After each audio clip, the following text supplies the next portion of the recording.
L'engagement dans la vie publique des écrivains et des artistes romantiques est assez important. Il y a cependant des nuances évidentes dans les différentes opinions, et c'est pourquoi on se focalisera surtout sur trois écrivains, Alphonse de Lamartine, George Sand et Victor Hugo.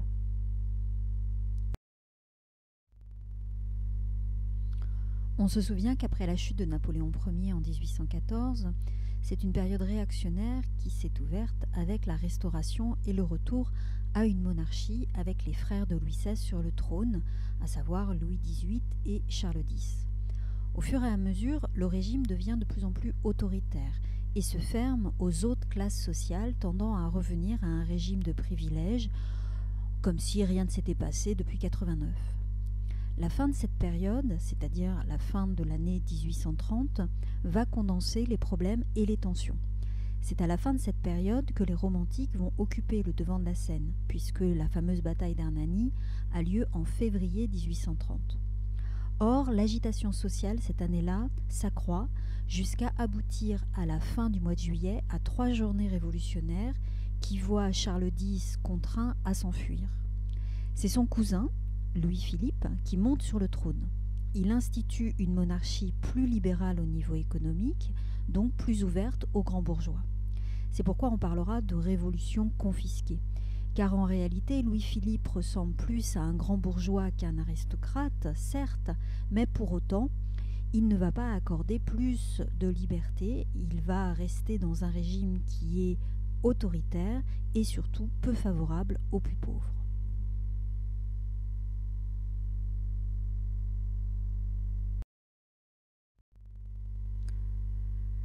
Après 1830 et la montée sur le trône de Louis XVIII, les choses ne vont pas pour autant se dérouler d'une manière calme et apaisée. En réalité, le climat social et politique est encore agité et finalement le parti républicain, comme on l'appelle, c'est-à-dire en fait l'idée d'une république, va peu à peu s'imposer et gagner du terrain.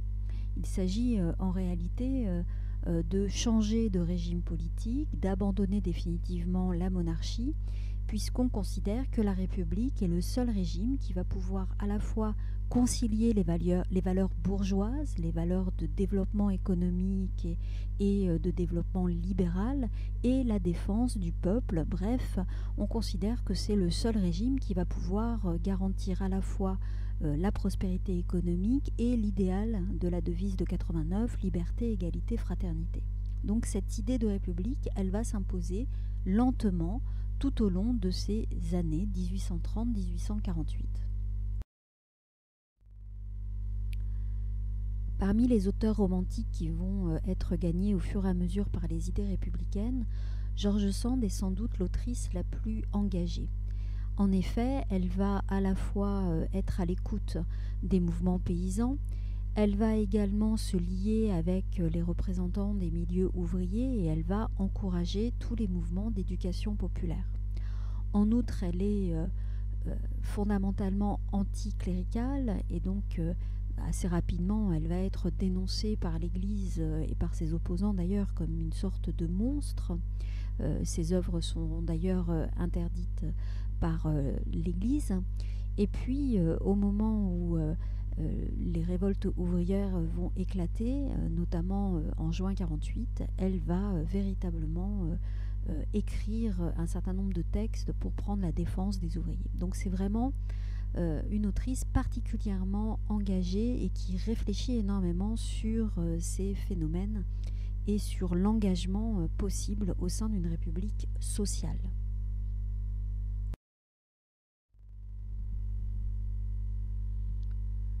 Alphonse de Lamartine est un auteur beaucoup plus consensuel que George Sand.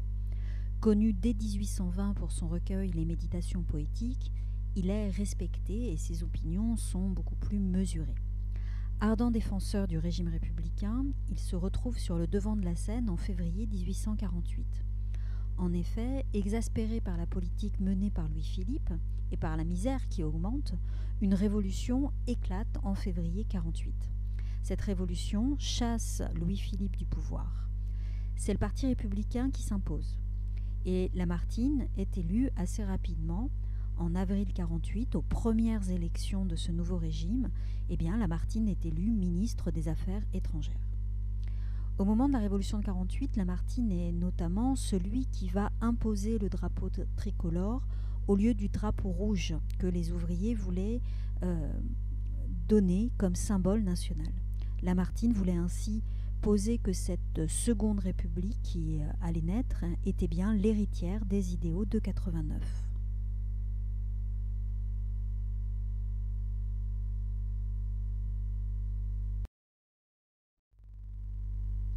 La révolution qui chasse Louis-Philippe a lieu en février 1948. Et au départ, l'installation de la Seconde République calme l'agitation sociale. Mais le gouvernement échoue à faire évoluer les choses rapidement. Un nouveau soulèvement a lieu en juin 1948 et il est écrasé cette fois-ci par un gouvernement républicain, un écrasement dans le sang qui va marquer les esprits. À ce moment-là, Victor Hugo n'est pas encore totalement convaincu par les idées républicaines. Jusque-là, il était monarchiste et, se considérant trahi par Louis-Philippe, il s'est laissé convaincre par ce nouveau régime et il a été élu député, mais il n'était pas encore complètement persuadé que c'était le meilleur des régimes. L'écrasement des ouvriers en juin 1948 l'ébranle fortement et pendant les 4 années qui vont de 1948 à 1952, il va évoluer au fur et à mesure qu'il se rend compte de l'étendue de la misère. Il s'engage alors dans de nombreux combats, outre celui contre la peine de mort, qui est un combat qu'il mène depuis ses tout débuts. Ses discours à l'Assemblée, pour l'éducation ou contre la misère, sont célèbres et ont beaucoup de poids. Louis-Napoléon Bonaparte est le petit-neveu de Napoléon Ier. Il est élu président de la République en novembre 1948. D'emblée, il inspire de la méfiance et effectivement, il va confisquer le pouvoir par un coup d'État et proclamer la fin de la Seconde République en instaurant le Second Empire. À ce moment-là, Victor Hugo est déclaré ennemi d'État puisqu'il refuse le pouvoir volé en quelque sorte par Napoléon III.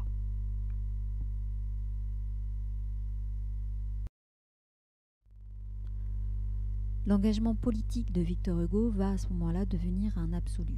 En effet, il va rester en exil pendant 20 ans. D'abord exilé en Belgique, il va être poursuivi par la police de Napoléon III et il va devoir se réfugier sur l'île anglo-normande de Jersey puis de Guernesey.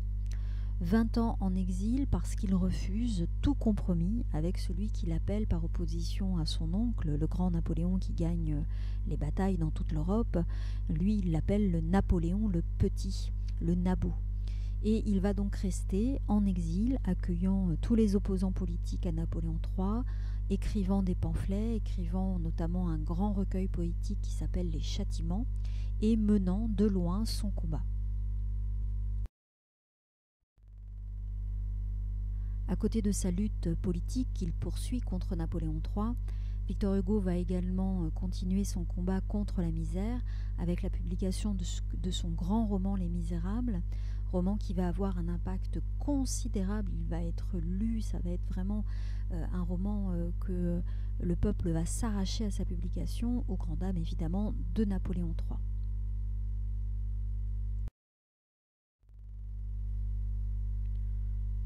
Hugo ne reviendra en France qu'à la chute du Second Empire en 1870. À ce moment-là, ce sera de nouveau le régime républicain qui va prendre place en France, c'est la Troisième République. Hugo sera de nouveau député et il va continuer ce combat contre la misère pour l'éducation jusqu'à sa mort en 1885.